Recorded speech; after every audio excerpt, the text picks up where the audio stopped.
আব্বুকে বলো আমি রোজা রাখবো, আম্মুকে বলো আমি রোজা রাখবো।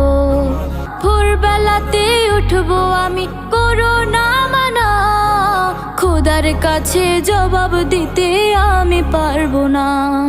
সারা দিনের ক্লান্তি ভুলে ইফতারিতে সুখ, না রাখলে রোজা আমি কেমনে দেখাই মুখ। রবের দেয়া এই নেয়ামত আমি ছাড়বো না, সেহেরিতে খাবো সবাই একসাথে মিলে।